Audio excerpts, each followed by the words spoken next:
और याद कीजिए क्या कहा जाता है जब पुरानी सरकार हुआ करती थी। एक बहुत प्रतिष्ठित चैनल की मैं न्यूज के आधार पे ये बात कह रहा हूं कि Yadav take over of UP police, मतलब यूपी की पुलिस में बस यादव हैं। ये एक प्रतिष्ठित न्यूज चैनल, और ऐसी कई फर्जी खबरें चलाई जाती थी।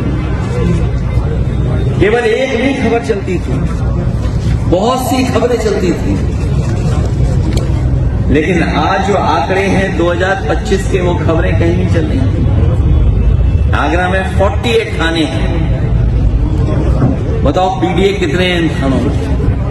मैनपुरी में 15 थाने हैं जो सरकार के सजाती लोग हैं। मैनपुरी में 15 थाने हैं, 15 में 10 में हैं वो लोग। महोबा में 11 थाने हैं, 6 में सिंह साहब लोग। पीडीए के केवल 3 हैं। चित्रकूट में 10 थाने हैं, जयतर में सिंह साहब लोग बैठे हैं। यूपी एसटीएफ के बारे में हम लोगों ने कई बार सवाल खड़े किए। 21 अधिकारी हैं, 11 सिंह साहब हैं, 3 केवल पीडीए हैं। और ग्राफ भी लाया हूं मैं, अगर आप चाहें तो ग्राफ भी मैं दे सकता हूं, दिखा सकता हूं।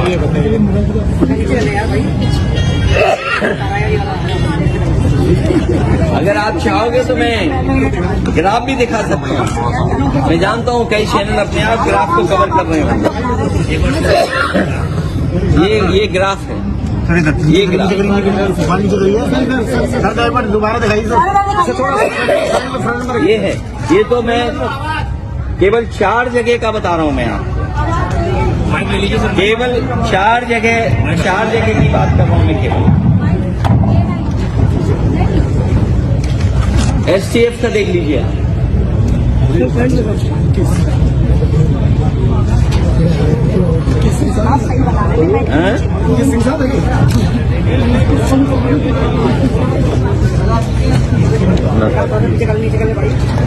इसलिए मैं कहना चाहता हूं ये घटनाएं हुई हैं।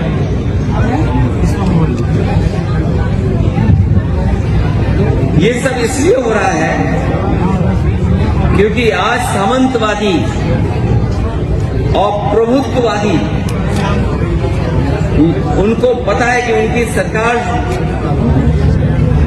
सरकार है, और अगर इस तरह का काम करेंगे तो उन पर कोई कार्रवाई नहीं होगी।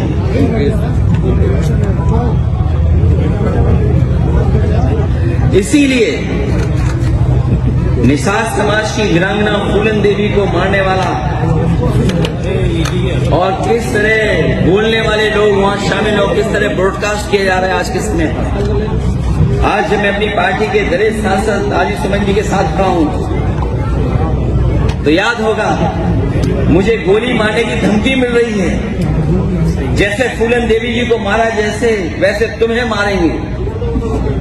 आखिरकार कौन है इनके पीछे? और अगर ये धमकी दी गई है, अगर वो पोस्ट वायरल हो रही है, सोशल मीडिया पे चल रही है, वैसे तो सरकार को खुद सुनिया लेना चाहिए। लेकिन अगर हमारी पार्टी के लोग शिकायत भी करने जा रहे हैं तो उस पर एफआईआर दर्ज नहीं हो रही है।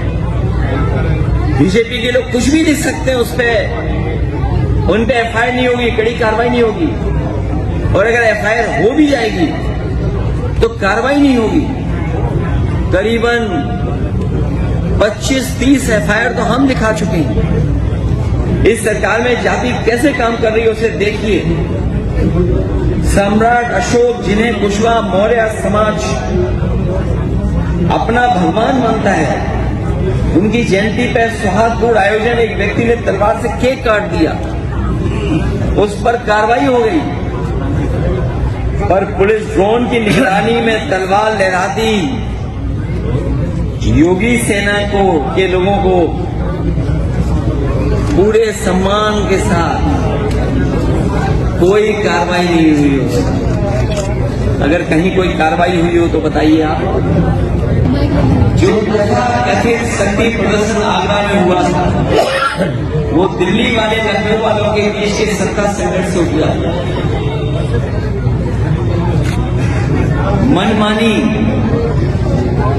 कि मनसबदारी का दौर अब नहीं चलेगा, क्योंकि अब बाबा साहब भीमराव अम्बेडकर जी का संविधान है। संविधान ही सर्वोपरि ही रहेगा, पहले भी था और आगे भी रहेगा। आगरा वासियों को आगे आकर के हिंसात्मक राजनीति का विरोध करना चाहिए। हम लोग तो विरोध कर ही रहे हैं, लेकिन आपके माध्यम से मैं आगरा वासियों से भी अपील करूंगा कि इस हिंसात्मक राजनीति का विरोध करना चाहिए, क्योंकि अगर आगरा का अमन चैन बिगड़ा और दुनिया भर में इसकी चर्चा हुई तो अंतर्राष्ट्रीय स्तर पर आगरा की छवि खराब होगी और पर्यटक यहां आने से कतराएंगे, जिसका सीधा असर आगरा के लोगों के काम कारोबार पर पड़ेगा और स्थानीय अर्थव्यवस्था पूरी तरह प्रभावित रहेगी। जिन लोगों ने केवल नफरत की राजनीति के लिए मुगल म्यूजियम का नाम बदल दिया, छत्रपति शिवाजी महाराज जी के नाम पर किया, अगर उनके नाम पर किया, किसी ने विरोध नहीं किया, हम लोगों ने भी विरोध नहीं किया। वो दुनिया का सबसे बड़ा आर्किटेक्ट, उसके माध्यम से वो बन रहा था, लेकिन क्योंकि समाजवादी लोग बना रहे थे, इसलिए वो म्यूजियम आगे भी नया बढ़ा, वैसा का वैसे दिखाई दे रहा है।